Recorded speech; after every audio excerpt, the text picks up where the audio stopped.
Important PYQ की series को आगे बढ़ाते हुए एक और इम्पोर्टेंट क्वेश्चन, बेहतरीन क्वेश्चन आपके लिए इस अपना रेशियो टॉपिक से। ठीक है, तो आपने भी अगर आरआरबी एनटीपीसी 2025 ग्रेजुएट लेवल की सीबीटी 1 दी है और आपको उसका रिजल्ट का इंतजार है और इंतजार है कि सीबीटी 2 की डेट कब आएगी, सीबीटी 2 कब होनी है आपकी। ठीक है, तो आपके लिए मेरे पास एक अपडेट है। आपके अगर सीबीटी 1 के रिजल्ट की हम बात करें तो रिजल्ट आपका जून के लास्ट में यानी कि 25 जून के बाद आपको कभी भी रिजल्ट देखने को मिल सकता है। और अगर हम सीबीटी 2 की बात करें तो मिड जुलाई यानी कि जुलाई के महीने में 15 के बाद कभी भी आपका रिजल्ट सीबीटी 2 आ सकती है उसकी डेट। ठीक है, तो आप उसी हिसाब से अपनी प्रिपरेशन करें। और प्रिपरेशन कहाँ से करेंगे? सबसे अच्छी जगह से प्रिपरेशन करने के लिए आपकी टेक्स्ट बुक है, तो टेक्स्ट बुक को अभी डाउनलोड करें। डिस्क्रिप्शन में लिंक दिया है, वहां से आप डाउनलोड करें और उस पर टेस्ट लगाएं, क्योंकि जो टेक्स्ट बुक में आप टेस्ट लगाएंगे वही टेस्ट में जितने आपको नंबर आ रहे हैं उसी के हिसाब से आपको वहां पर भी एग्जाम में भी नंबर देखने को मिलेंगे। तो कोशिश करो कि आप ज्यादा से ज्यादा टेक्स्ट बुक पे अपने टेस्ट लगाओ और वहां से नंबर उनको अचीव करने की कोशिश करो, टारगेट को। ठीक है, क्योंकि उसी टाइप के पैटर्न पे क्वेश्चन आपको बिल्कुल देखने को मिलेंगे। और ये जो क्वेश्चन मैं आपके लिए लेके आता हूँ डेली, एक मैंने सीरीज बनाई है आपके लिए। ये क्वेश्चन पिछले साल सीबीटी 2 में आए थे, वही क्वेश्चन मैं आपको करवा रहा हूँ। हालांकि बहुत आसान क्वेश्चन है, कुछ क्वेश्चन तो ये थोड़े से ट्रिकी भी है। तो हम एक एक क्वेश्चन करके डेली यहाँ पर कर रहे हैं। इंपॉर्टेंट और ट्रिक और कॉन्सेप्ट के साथ करते हैं क्वेश्चंस को। कोई लंबी मैराथन नहीं, कोई एक घंटे का वीडियो नहीं है, सिर्फ 5 से 6 मिनट का छोटा सा एक वीडियो जिसमें एक इंपॉर्टेंट क्वेश्चन आप सीख जाते हो। तो चैनल को सब्सक्राइब कर लीजिए और डेली इस क्वेश्चन को आप सीखिए, मेरे साथ करिए और अपने हिसाब से करके देखिए। अगर आप कर पाते हैं, नहीं कर पाते हैं, मैं किस ट्रिक से करता हूँ उस ट्रिक देखिए। ठीक है, ताकि आप वहां पर अपना टाइम बचाएंगे और अपना एक नंबर सेव करेंगे वहां पर हर क्वेश्चन के लिए। ठीक है, अगर आज के हम क्वेश्चन की बात करें तो देखो क्या दिया गया है, which of the following ratio is the largest. अब कौन सा जो रेशियो है वो सबसे बड़ा है, इसमें निम्नलिखित में से कौन सा अनुपात सबसे बड़ा है। ठीक है, तो कैसे निकालेंगे? इसके दो मेथड होते हैं करने के। ठीक है, तो मैं आपको दोनों मेथड बताऊंगा। एक थोड़ा सा कैलकुलेटिव होता है और लेकिन कभी कभी उस नंबर छोटे होने की वजह से वो भी बहुत आसानी से हो जाता है। ठीक है, तो देखो सबसे पहले हम क्या करेंगे, जो पहले मैं लंबी मेथड वाला बताता हूं आपको कि 19:43 है, दूसरा है आपका 20:38 और तीसरा है आपका 13:40 और चौथा आपका 23:45। ठीक है, तो इसमें से आप डिफरेंस ले लो सबका। ठीक है, सबका डिफरेंस अगर ले लोगे तो डिफरेंस अगर लोगे तो देखो 19 और एक 20 और 23 और यानी कि 24, तो यहाँ 24 डिफरेंस आ रहा है। और देखो ये प्रॉपर, अगर इनको फ्रैक्शन में डालेंगे तो प्रॉपर फ्रैक्शन है ये, जिसमें डिनोमिनेटर नीचे बड़ा होगा और न्यूमरेटर ऊपर वाला छोटा होगा। ठीक है, तो ये बिल्कुल प्रॉपर फ्रैक्शन में बनेंगे अगर आप फ्रैक्शन में डालोगे तो। ठीक है, तो उस हिसाब से भी आप देख सकते हो। तो देखो ये 24 का डिफरेंस है, 20 और 38 यानी कि कितना डिफरेंस है, 18 का डिफरेंस है, 13 और 40 यानी कि 27 का डिफरेंस है।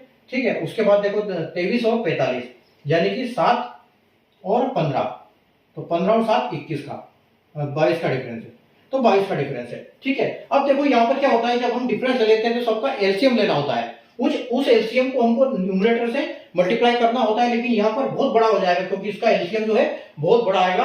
तो इसलिए हम ये वाला मेथड नहीं करेंगे। अगर इस मेथड से आपको एग्जाम में करोगे तो आपका बहुत टाइम कंज्यूमिंग हो जाएगा, तो इस मेथड से हमको नहीं करना है। अब हमको कौन से मेथड से करना है? देखो हमको करना है एक अपना बढ़िया सा मेथड। क्या है फ्रैक्शन आपके, तो आप लिखो इनको 19/43। ठीक है, दूसरा आपका क्या है 20/38। ठीक है, उसके बाद है आपका 13/40 और उसके बाद है आपका 23/45।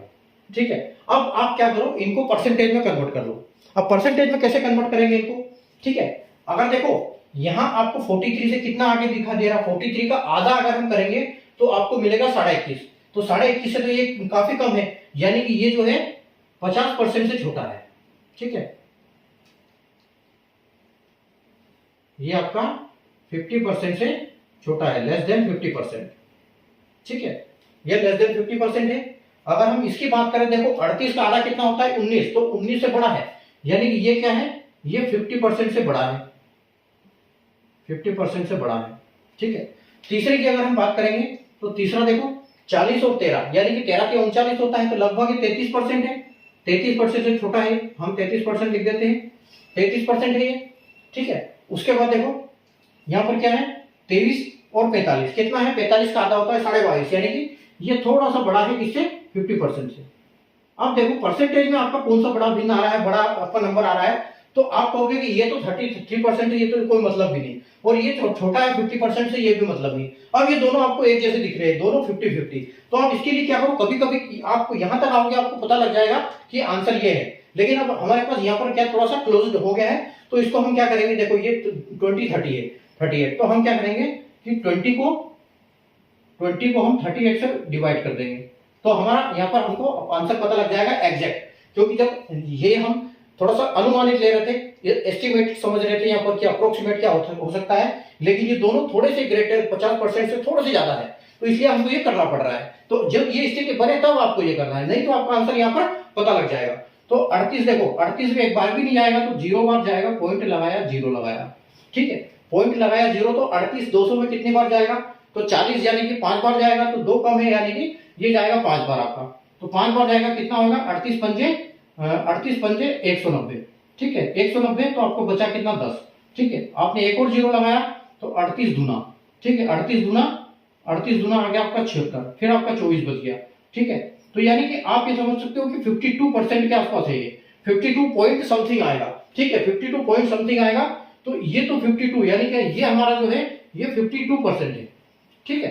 अब हम इसको देख लेते हैं, अगर हम इसको देखेंगे तो कितना हो गया, 23 को आप 45 से डिवाइड करो, ठीक है, तो 45 से एक बार भी नहीं जाएगा, पॉइंट लगाएंगे 0 आएगा, ठीक है। तो 45 का हम अगर इससे 223 करेंगे तो कितने बार जाएगा, ये जाएगा 45 पंजे 225 यानी कि 5 बार, तो 5 बार जाएगा तो 225, आपको 5 यहाँ बच जाएगा, ठीक है, 5 बच जाएगा, एक 0 लगाएंगे तो एक बार जाएगा, तो फिर 45 रह जाएगा, यानी कि ये 51 पॉइंट है, 51 पॉइंट समथिंग आएगा, ठीक है, और ये 52 पॉइंट समथिंग आएगा, यानी कि ये वाला जो हमारा है भिन्न ये सबसे बड़ा है। तो सबसे बड़ा हमारा आंसर कौन सा आएगा, 20/30, 20:38 जो है आपका यहाँ पे बिल्कुल करेक्ट हो जाएगा।